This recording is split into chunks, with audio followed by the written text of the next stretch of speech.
अस्सलाम वालेकुम नाज़रीन, मैं हूं स्टार अहमद। नाज़रीन, कहा जाता था कि चौधरी कभी भी इमरान खान को धोखा नहीं देंगे, यानी चौधरी बरादरान जो हैं वो जुबान के बड़े पक्के हैं। लेकिन हम बार बार ये कहते रहे कि चौधरी जो हैं वो धोखा दे देंगे इमरान खान को। अच्छा, वो धोखा किस तरह देंगे? यानी आज एक बात ये बताई जाती थी कि लोग ये कहते थे कि चौधरी जो अपनी मफाद की खातिर जो सियासत करते हैं, यानी जहां इनको प्रॉफिट मिलता है, जहां इनको बेनिफिट मिलता है, ये वहीं पे भाग जाते हैं। यानी चाहे ताकतवर 3 हल्के कहें, अपनी इस तरह जाना है, ये फौरन भाग जाते हैं। अगर इनको प्रॉफिट नजर आए कि मैंने इस पार्टी में जाना है, ये फौरन भाग जाते हैं। अच्छा, आज भी कुछ ऐसा ही हो अदालत में, यानी सारा दिन आज अदालत की जो समाअत हुई है नाज़रीन, आज हम सबको आपको स्टार्ट से यानी शुरू से लेकर आखिर तक आज आपको अपडेट देंगे कि आज सारा दिन में क्या हुआ। लेकिन एक बात बड़ी हैरानगी की बात, मैं बड़ा हैरान हूं। सिर्फ एक बार जो है जस्टिस आबिद शेख साहब ने कहा कि मुझे परवेज इलाही जो है यानी सीएम पंजाब जो है, मुझे कोई रिटर्न लिख के दे देंगे, असेंबली नहीं तोड़ेंगे, मैं इनको दोबारा बहाल कर देता हूं। यानी एक प्रूफ मांगते हैं कि मुझे लिख के दे दें, मैं असेंबली नहीं तोड़ूंगा। मैं अभी जो है वो जो डिनोटिफाई गवर्नर पंजाब ने किया उसको हम दोबारा बहाल कर देते हैं। वकील साहब जो है वो रिक्वेस्ट करते हैं, कहते हैं कि मैं 1 घंटे के मुझे मोहलत दे। 1 घंटे का इजलास होता है 6 बजे के बाद। 6 बजे के बाद जो है फौरन ये आ जाता है कि चौधरी परवेज इलाही मान गए। उन्होंने कहा कि मैं असेंबली नहीं तोड़ूंगा।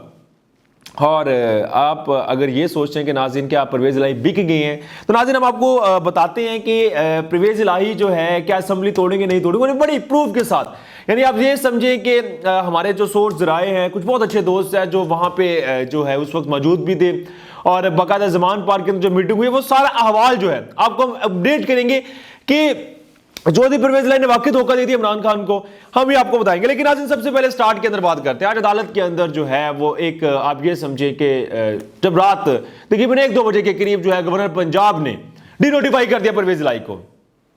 इस डिनोटिफिकेशन के बाद जो है एक पाकिस्तान के अंदर सियासत के अंदर खलबली सी पैदा हो जाती है। लेकिन मैं एक सवाल अक्सर अपने आप से पूछता होता था कि यार ये क्या, मतलब ठीक है अगर आपने डिनोटिफाई करना था तो आप सारा दिन क्यों नहीं किया? आपने रात को ही करना था। रात को इस वजह से किया कि कई लोग जो है वो गवर्नर पंजाब का घेराव ना कर ले, या कुछ सिनेरियो डिफरेंट हो सकते हैं। लेकिन सवाल यह था कि रात 1 बजे क्यों आपने जो है वो डिनोटिफाई किया? आप बहादुर थे, आप करते तो आप मॉर्निंग में करते। लेकिन इसके बाद फौरन आप सब लोगों को आइडिया है कि परवेज इलाही जो है डिनोटिफाई हो जाते हैं। लेकिन स्पीकर जो है सुल्तान खान, उन्होंने कहा कि मैं सदर को जो है वो खत लिख रहा हूं, और सदर साहब जो है वो जनाबे वाला गवर्नर पंजाब को हटा देंगे।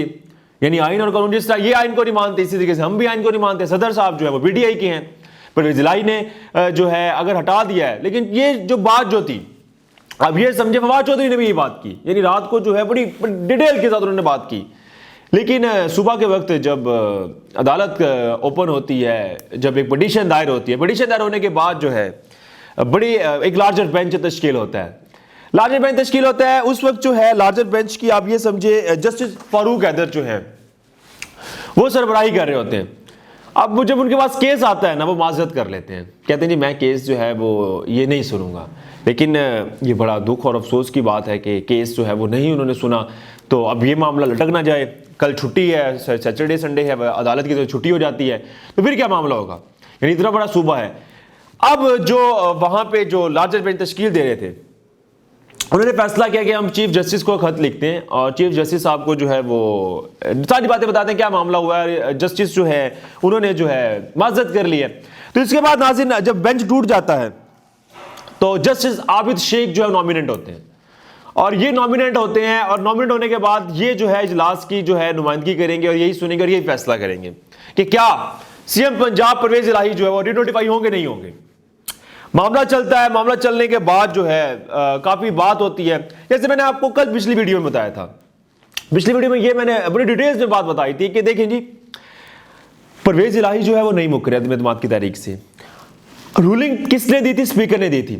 अगर स्पीकर जो है, अगर जो अदालत के पास जाता गवर्नर पंजाब जो अपना केस लेके, वो स्पीकर के खिलाफ लेके जाता, उसने जो रूलिंग दी है, जैसे कासिम सूरी ने दी थी रूलिंग, यानी या तो परवेज इलाही ने मना किया हो। कल भी हम लोगों ने व्लॉग में ये बात बताई थी कि ये केस जो एक दिन में ऐसे खत्म होगा, और आज वही बात बनी, केस खत्म हो गया। लेकिन इस केस खत्म होने के बाद जो है कुछ जो है आप ये समझे अदालत के अंदर बड़ी एक फनी टाइप बातें भी हुई, और कुछ जो हूबहू बहाल है, जो आप ये समझे अहवाल जो हुआ है, नाज़रीन आपको बताता चलूं क्या क्या बातें वहां पे हुई है। कुछ बातें मैंने आपको बताई, कुछ बातें मैं कोशिश करता हूं कि आपको हूबहू बताता हूं। परवेज इलाही के वकील ने अपने दलाइल में कहा कि गवर्नर तहरीक अदम एतमाद के लिए दिन और वक्त का तयन नहीं कर सकता। जब अदम एतमाद के लिए 3 से 7 रोज का वक्त है तो एतमाद के वोट के लिए ऐसा क्यों नहीं हो सकता? अदम एतमाद के लिए भी तरीकाकार मौजूद है, अरकीन को सबसे पहले नोटिस देते हैं। ये बात तो बिल्कुल ठीक है कि काफी एमएनए एमपीएस जो हैं वो बाहर मुल्क गए, उनके पास नोटिस अभी तक नहीं पहुंचा। 2-3 दिन में कैसे जो अदम एतमाद की तहरीक हो जाए? उसके लिए कम से कम जो हमारा कानून आइन कहता है 7 दिन और ज्यादा से ज्यादा 10 दिन लगते हैं।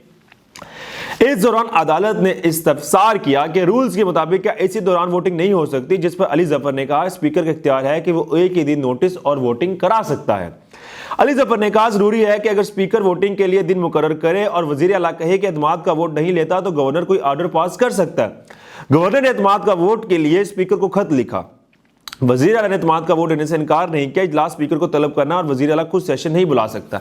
यानी ये हमें सब इस बात का आइडिया है कि वजीर आला खुद सेशन नहीं बुला सकते, बुलाना तो था किसने? स्पीकर ने बुलाना था। बैरिस्टर अली जफर ने कहा कि इजलास हुआ ही नहीं था तो फिर गवर्नर ने खुद से कैसे फैसला कर लिया। इसके बाद जस्टिस आबिद शेख साहब ने कहा कि गवर्नर एतमाद के वोट का कह सकते हैं तो रूल्स में है। इस पर अली जफर ने कहा कि अदम एतमाद के वोट के लिए असम्बली का प्रोसीजर भी है, इस पूरे अमल के लिए मुनासिब वक्त देना चाहिए। अगर कोई सेशन ही नहीं हुआ तो वज़ीर आला कहां से वोट दे? यानी वही बात आ गई जैसे मैंने पहले आपको बात बताई थी कि जब तक कोई सेशन ही नहीं होगा जो है, जब तक कोई इजलास ही नहीं होगा तो किस तरह जो है अदम एतमाद की जो तहरीक है, जो वोट ऑफ कॉन्फिडेंस है, परवेज इलाही ले सकते हैं वोट। इसके बाद बड़ी इंटरेस्टिंग बात सुनेगा। अली जफर ने कहा कि मीडिया पर खबर आई है कि एक वजीर की परवेज इलाही के साथ तकरार हुई और उसने इस्तीफा दे दिया। कहा गया कि इमरान खान ने बयान दिया है कि परवेज इलाही की काबीना में एक और वजीर का इजाफा हुआ है, इन्हें पता ही नहीं। इन बुनियादों पर अदम एतमाद और एतमाद के वोट कहा गया, इनको ये नजर नहीं आता परवेज इलाही पीटीआई के साथ खड़े हैं। यह बयान मीडिया पर आया है। यानी ये बड़ी एक शॉकिंग फील वाली बात है। यानी गवर्नर पंजाब ये मुद्दा उठा रहे हैं, यानी वो पीटीआई आपस में इत्तेहाद है, उनका मामला है कि वो एक गवर्नर को लगाए या ना लगाए, मीडिया पे सुना है। तो ये इस बयानिए के ऊपर जो है वो हैरानगी की बात। आगे सुनिएगा। लाहौर हाई कोर्ट के 5 रुकनी लार्जर बेंच के रुकन जस्टिस आसिम हफीज ने रिमार्क्स देते हुए ये मुख्तसर कहा कि गवर्नर टीवी कौन सा सुनते हैं।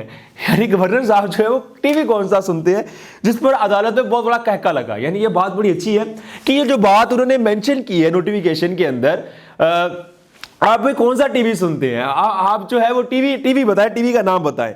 इसके बाद नाज़रीन ये जस्टिस आबिद शेख साहब जो है ये इस्तफसार करते हैं कि परवेज इलाही जो है ये एक अंडरटेकिंग लिख के दे हमें कि मैं असेंबली नहीं तोड़ूंगा।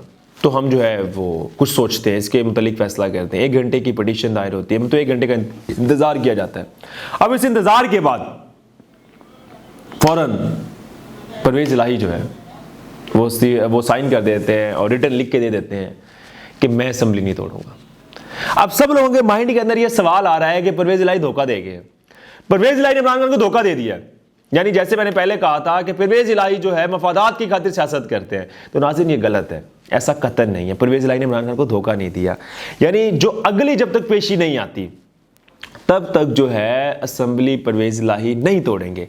असेंबली तोड़ने से पहले परवेज इलाही जो है अदम एतमाद की तहरीक का सामना करेंगे, अदम एतमाद के अंदर वोट पूरे करेंगे। अगर परवेज इलाही अदम एतमाद के वोट पूरे कर लेते हैं तो नाज़रीन ये मैं आपको लिख के देता हूं, इमरान खान जो है यानी परवेज इलाही जो है असेंबली तोड़ देंगे। यानी अगर 187 बंदे जैसे ये कह रहे हैं पूरे कर लिए पीटीआई ने, मैं आपको गारंटी से लिख के देता हूं कि असेंबली टूट जाएगी। और जब असेंबली टूटेगी तो एक नया सियासी बहरान जो है वो पैदा होगा। आज जो है फवाद चौधरी ने भी ये बात की है और अभी प्रेस कॉन्फ्रेंस की उन्होंने कहा है कि कुछ भी हो जाए असेंबली हमने हर हाल में तोड़नी है। ऐसा हो ही नहीं सकता कि असेंबली हम ना तोड़े। तो नाज़रीन अब ये बात जो है पहुंचती है अदम एतमाद की तारीख तक। कब तक अदम एतमाद जो है वो फेस करते हैं, सामना करते हैं परवेज इलाही। आज की हमारी जो सारा दिन एक डिबेट हुई थी अदालत में, नाज़रीन आपको हमने हूबहू सारी की सारी आपको सुनाई।